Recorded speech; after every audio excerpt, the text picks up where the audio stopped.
안녕하세요 여러분, 그냥 작가입니다. 오늘도 여러분들과 함께 그려볼 그림을 준비해봤는데요. 오프닝 영상에서 미리 눈치를 채셨겠죠? 바로 이번 주제는 카페 소품 그리기입니다. 최근에 식사하러 어떤 동네에 갔다가 그 근처 카페에 가게 됐는데요. 아니, 인테리어랑 소품이랑 분위기가 너무 예쁜 거예요. 주문하는 가게 따로, 또 먹을 수 있는 테이블이 있는 가게 따로 공간이 분리되어 있는데요. 각각 공간에서 느껴지는 감성이나 인테리어 분위기가 재밌게 느껴지더라고요. 저는 그런 예쁜 걸 보면 그림 그리고 싶다라는 창작 욕구가 마구마구 샘솟거든요. 일러스트레이터는 어쩔 수 없나 봐요. 이번 주는 일정이 좀 바빠서 영상을 수차례 나눠서 찍었는데요. 그래서 빛에 따른 색감 차이가 조금 있다는 점 미리 말씀드리고요. 그럼 바로 드로잉 시작해 보도록 하겠습니다. 우선 카페에서 보았던 배경색으로 바탕을 부어줬고요. 가장 인상 깊게 감상했던 화병을 먼저 그려주었습니다. 이렇게 테두리 먼저 해주고요. 디테일한 유리병에 표현도 넣어줬습니다. 유리병 그리는 방법은 다양한데요. 이번에는 심플하게 그려보려고요. 테두리를 다 그리고 레이어를 하나 더 깔아준 다음 밑색을 칠해줬어요. 그리고 불투명도를 낮춥니다. 이번에는 꽃의 줄기를 그려볼게요. 아래를 다 그렸다면 다음 윗줄기도 연결해서 그려줄게요. 이렇게 나눠서 그리면 그리기가 훨씬 쉬워요. 이번에는 색을 바꿔서 나뭇잎을 귀엽게 그려줬습니다. 구름 모양의 나뭇잎을 좋아하기 때문에 전 항상 이렇게 그려요. 군데군데 크기가 다른 나뭇잎들을 그려주었고요. 몇 개는 가려진 모습도 넣어줬어요. 그리고 노란 색깔 꽃잎을 추가해 줄게요. 이게 어떤 꽃인지는 잘 모르겠는데 약간 데이지 국화과인 것 같아요. 꽃받침도 예쁘게 신경 써서 그려주고요. 아래쪽을 바라보는 나뭇잎들도 그리고 꽃받침도 뭉툭하게 그려줍니다. 이번에는 얇은 하얀 선으로 나뭇잎에 인맥을 추가해 주었어요. 전체적으로 띄엄띄엄 그려줍니다. 다음으로는 주전자를 하나 그려볼게요. 카페 인테리어 중에 또 굉장히 마음에 들었던 소품 중 하나인데요. 이렇게 레트로스러운 소품을 그리는 거 정말 재밌는 것 같아요. 조금 더 진한 컬러로 디테일을 조금씩 추가해 줍니다. 이제 컬러를 바꿔서 디테일을 넣어주고요. 지금부터는 명암과 묘사를 동시에 추가해 줄게요. 이 주전자는 약간 비치는 소재라서 명암도 뚜렷하게 넣어줬습니다. 전체적으로 명암 빠짐없이 넣어줄게요. 매장에서 커피를 주문하니까 이렇게 생긴 소품으로 커피를 내려주더라고요. 보통 카페에서는 커피 기계를 사용하는데 이런 식으로 직접 내려주는 곳은 처음이었어요.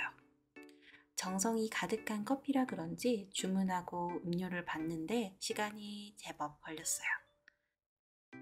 안으로 쏙 들어간 부분은 명암 처리를 해주고요. 디테일한 부분은 배경 컬러인 주황색으로 선을 넣어줬어요. 커피를 내릴 때 사용되는 종이도 그려 넣어줍니다. 안쪽은 그냥 두기에 좀 밋밋한 것 같아서 커피를 살짝 채워 넣어줬고요. 이제 아래쪽에 비커처럼 생긴 컵을 그려줍니다. 예전에는 프로크리에이트의 직선 기능을 많이 사용했었는데요. 어느 순간부터는 제 그림이 정적인 느낌이 강한 것 같더라고요. 그래서 지금처럼 꼭 필요한 부분만 직선 기능을 사용합니다. 이런 손잡이를 그릴 때는 천천히 최대한 자연스럽도록 선을 따줘요. 이제 안을 칠해 볼게요. 이 부분도 화병과 마찬가지로 레이어를 하나 더 만들고 불투명도를 낮춰서 투명한 느낌을 살려줬어요. 이제 명암을 조금 더 추가해 줍니다. 이 카페는 디자인적으로 볼거리가 참 많았어요. 소품 하나하나 컨택에 신경을 많이 쓴 것 같더라고요. 이렇게 작고 귀여운 레트로틱한 커피 기계가 매장을 가득 채우고 있더라고요. 집 부엌을 이런 예쁜 소품들로 꾸며 놓으면 좋겠다는 생각을 잠시 했답니다. 이번 그림은 저번 영상과 다르게 스케치 없이 바로 그리는 그림이에요. 웬만하면 스케치를 하는 편이긴 한데요. 때에 따라 아니면 필을 받게 되면 이렇게 스케치 없이 바로 그림을 그리기도 합니다. 스케치 없이 그리는 그림의 장점은 나의 느낌을 더 많이 살려낼 수 있다는 점인데요.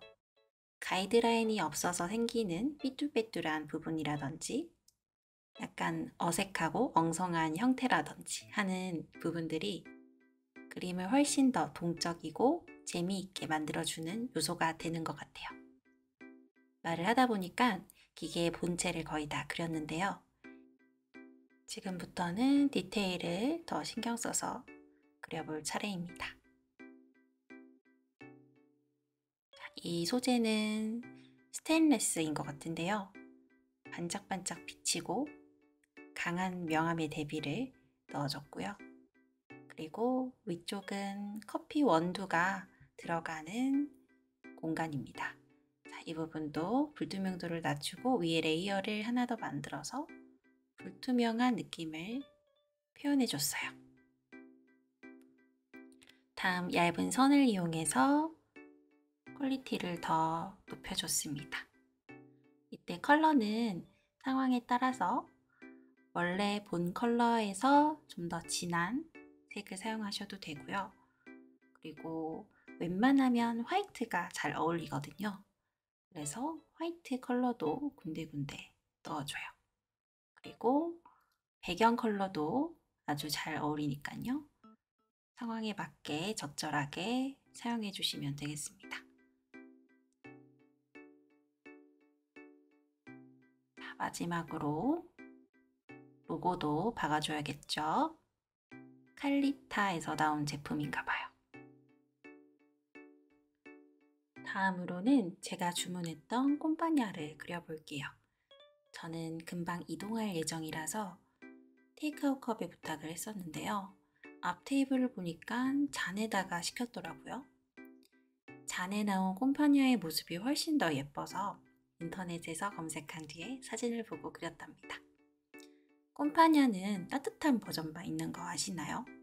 저는 그것도 모르고 그때 아이스로 주문했다가 따뜻한 게 나와서 왜 잘못 나왔냐고 물어본 뒤 아주 민망한 상황을 겪었답니다. 알바생분이 주문을 받을 때 아이스라는 단어를 못 들었나 봐요. 콤파냐는 에스프레소에 휘핑크림을 얹은 커피인데요. 콤파냐를 마실 때는 크림을 입에 살포시 갖다 대고 크림과 에스프레소를 동시에 마시는 게 좋아요. 만약에 크림이 잔에 딱 달라붙어서 떨어지지 않을 때는 아예 다 섞어 마셔도 괜찮습니다. 라고 지식백과에 나와 있네요. 제 입맛에는 너무 써서 여분으로 갖다 준 설탕을 아예 다 들이부어서 먹었어요. 말을 하는 동안에 어느 정도 그림이 올라왔네요. 이제 전체적으로 명암을 넣고요. 유리잔에 비치는 느낌도 살포시 살포시 얹어줍니다. 그리고 위에 휘핑크림. 이렇게 동그랗게 두 가지 덩어리로 예쁘게 형태를 만들어줍니다. 밝은 명암, 어두운 명암도 살짝쿵 넣어주세요. 그리고 아래쪽에 부족한 명암 추가해 줄게요. 너무 또 디테일하게 넣어주면 전체적으로 묘사하는 정도의 밸런스가 깨지니까요. 필요한 부분에만 묘사를 넣어줍니다. 아래쪽에 다음으로는 여분으로 가져다 준 설탕 포장지를 그려볼 건데요. 이렇게 예쁜 설탕 포장지는 처음 봤어요. 그림 전체적인 분위기에도 굉장히 잘 어울릴 것 같아서 추가해 봤습니다. 안에 파란 컬러가 특히 예쁜 것 같아요. 약간씩 명암도 넣어줬고요. 일부러 희끗희끗한 부분을 살려줘서 아래쪽에 배경 컬러가 자연스럽게 묻어나도록 했습니다. 그리고 로고를 한 번에 쭉 그려줘요. 이대로는 너무 밋밋하니까 얇은 선을 이용해서 디테일을 그리고 마무리해줍니다.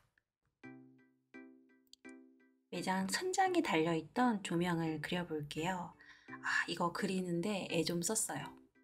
축구공 형태 그리는 것만큼 어렵더라고요. 역시 스케치 없이 그리는 건 쉽지 않아요.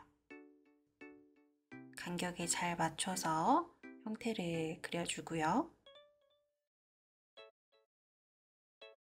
작은 부분이지만 꺾이는 면에 따른 명암 차이를 만들어주는 게 포인트입니다. 그리고 사이사이에 형형색색의 컬러를 넣어줘요. 이 컬러들이 있어서 훨씬 더 예쁜 것 같아요. 그리고 밝은 명암도 군데군데 추가해줬어요. 카페 일러스트 주제와 어울리는 요소들도 넣어주면 재밌겠죠? 저는 따뜻한 라떼에 각설탕 2개를 넣는 걸 좋아해서 그려보았습니다. 이렇게 하얀색으로만 전체적으로 그려준 뒤 배경 컬러인 주황색으로 선을 넣어주면 끝이에요. 그리고 얇은 선으로 면에 경계를 만들어줘요. 외곽은 거친 브러쉬를 이용해서 지워줬습니다. 왠지 꽃이 들어가면 분위기가 더 살아날 것 같아서 노란 꽃과 흰색 꽃을 그려줬어요. 꽃은 웬만한 그림에 다 어울리는 것 같아요. 특히 제가 그리는 그림의 색감에는 더 잘 어울려서 그림을 그리다가 좀 허전한 부분이 있으면 꽃을 추가해 줍니다. 여기에도 주황색 선으로 얇게 디테일을 표현해 줬어요. 두 번째 꽃은 처음부터 그리지 않고요. 방금 그린 걸 복사한 뒤에 옮겨줍니다. 그리고 각각 레이어에서 컬러를 바꿔줘요. 안에 들어간 꽃술 디테일은 다시 그려줬습니다. 여기 꽃잎 선은 밝은 컬러가 훨씬 더 어울릴 것 같네요. 자, 다음으로는 나뭇잎을 그려줄게요. 카페 인테리어 소품 중에 이렇게 생긴 나뭇잎이 있더라고요. 뭔가 우리나라 태생이 아닌 이국적인 생김새예요. 저는 요즘에 식물에 관심이 많아서 화분을 하나 둘 모으는 게 취미가 됐는데요. 이렇게 독특하게 생긴 식물을 공간에 배치해 놓게 되면 주변 분위기가 확 달라져요. 그래서 처음에는 식물을 하나만 사려고 했다가 자꾸 모으다 보니까 2개, 3개, 어느새 7개가 되어버렸어요. 보는 것만으로도 재밌는 식물인데 직접 그려보면 훨씬 더 재밌거든요. 여러분도 혹시 마음에 드는 식물이 있다면 형태를 하나하나 관찰해 가면서 한번 그려보시는 거 추천드려요. 나뭇잎을 그릴 때는요, 생김새를 유심히 잘 관찰하셔야 돼요. 지금 그리는 나뭇잎은 전체적으로 물방울 모양처럼 생겼죠. 그리고 위쪽은 좁고 중간은 넓고 또 아래쪽은 좁아지는 형태예요. 그런데 한 가지 더 재밌는 건 중간 부분에 쏙 들어가는 둥근 부분 있죠? 그쪽은 아래로 내려갈수록 넓어져요. 그러니까 가운데 길다란 삼각 뿔이 있다고 생각하시면 돼요. 다음 얇은 선을 이용해서 인맥을 만들어줍니다. 인맥은 원래 컬러보다 훨씬 밝은 연두색으로 그려주는 게 잎의 구분이 더 잘 되겠죠? 자, 아래쪽으로 내려오세요. 자, 줄기 부분, 시작되는 부분은 굵잖아요. 아래쪽을 훨씬 더 굵게 만들어 주시고요. 그리고 명암을 마지막으로 군데군데 넣어줍니다. 너무 대비가 강하지 않게 살짝씩만 눌러주고 밝혀주세요. 자, 나뭇잎을 하나 더 만들어 줄게요. 굳이 한 번 더 그리지 않고 복제를 해줍니다. 다음으로는 액자를 그릴 건데요. 촬영을 하다 보니까 약간 초점이 안 맞은 점 양해 부탁드려요. 이 카페에는 멋진 액자가 굉장히 많았어요. 그중 가장 시선을 끌었던 그림을 따라 그려봤습니다. 색감이라든지 채색 기법이라든지 평소 제가 사용하지 않는 방식이라 더 흥미롭게 다가온 것 같아요. 마치 판화 같기도 하고 또 붓으로 빠르게 그린 그림 같기도 한 작품이에요. 어떤 작가가 그린 건지 모르겠지만 정말 마음에 듭니다. 지금 제가 사용하고 있는 브러쉬 정보는 아래쪽에 더보기란에 적어 놓았는데요. 이 브러쉬의 특징은 외곽 부분이 약간 뭉툭하게 나와요. 그래서 빛을 뾰족하게 마무리하고 싶으면 그림을 확대를 한 뒤 얇은 붓으로 마무리를 다시 해줘야 됩니다. 조금 불편하긴 하죠. 이 그림에서 또 재밌게 다가온 부분이 아래쪽에 배경 컬러를 진하게 깐 뒤 위쪽에 다른 컬러를 이용해서 마치 연필로 대충 쓱싹쓱싹 그려서 아래에 있는 색감이 비치도록 표현한 점이에요. 이 화분도 아래쪽에는 진한 궁청색을 깔았고요. 위쪽은 하얀 컬러로 다시 얇게 약간 거친 느낌을 살리면서 위를 덮어줍니다. 원작을 보면 더욱 느낌이 잘 살아있는데 저는 좀 어색하게 표현된 것 같아요. 화분과 마찬가지로 식물도 같은 방법으로 표현해줍니다. 아래쪽에는 군청색으로 깔고요. 위쪽은 초록색으로 덮어줍니다. 외곽 부분을 다 채우지 않고요. 아래 컬러가 살짝 드러나도록 테두리가 보이게끔 남겨줘요. 그리고 주황색으로 군데군데 점을 찍어서 포인트를 살려줍니다. 마지막으로 배경 컬러의 분홍색을 좀 더 진하게 명암을 덧칠해줬어요. 자, 이제 마지막 개체를 그려볼게요. 매장 문을 열고 들어가면 아래쪽에 무심한 듯 멋들어진 화병이 하나 있어요. 진한 파란색에 흰색 점이 흩뿌려진 디자인의 물병이고요. 여기에 잎이 풍성한 꽃이 꽂아져 있었는데요. 이 소품도 너무 예뻐서 잊혀지지가 않더라고요. 구경할 게 참 많은 카페라 커피를 기다리는 동안 전혀 지루하지 않았어요. 인테리어 소품 하나하나 어떤 이야기가 숨겨져 있나 유심히 들여다보니 시간 가는 줄 모르겠더라고요. 이제 밑칠을 거의 다 했으니까 밝은 명암, 어두운 명암을 차례로 넣어줄게요. 화병의 안쪽은 특히 명암을 군데군데 많이 넣어주세요. 약간 비치는 느낌으로 과장되게 표현해줘도 괜찮아요. 밋밋하게 냅두면 미완성 느낌이 나니까 오히려 명암을 많이 쌓아버리는 게 훨씬 낫습니다. 꽃이 들어가는 안쪽은 훨씬 더 진하게 처리해줬어요. 다음 나뭇잎 줄기부터 그려주고요. 그리고 길쭉하게 생긴 나뭇잎도 그려줍니다. 크고 작게 변화를 주면서 그려주는 거 잊지 말아주세요. 그리고 이번에는 조금 더 밝은 컬러로 나뭇잎과 줄기를 추가해 줄게요. 다음으로는 꽃을 넣어줄 건데요. 여기는 하얀색 꽃, 노란색 꽃이 8대2 비율로 꽂아져 있었어요. 얇은 브러쉬로 끝이 많이 튀어나오게 번잡스럽게 그려주세요. 안쪽에 꽃술도 넣어줄 거니까 너무 작게는 그리지 말고요. 이번에는 노란 꽃도 추가해 줄게요. 이 노란색은 제일 처음에 그렸던 노란 꽃의 컬러와 동일합니다. 다음으로는 잎을 군데군데 추가해주면서 디테일도 살려줄게요. 하얀색 꽃은 노란색 꽃술로, 노란색 꽃은 하얀색 꽃술로 표현해줍니다. 마지막으로 화병에 무늬를 넣어주고 끝낼게요. 군데군데 붓으로 흩뿌려진 듯한 느낌으로 점을 찍어줍니다. 그리고 불투명도를 낮춰서 자연스럽게 마무리해주세요.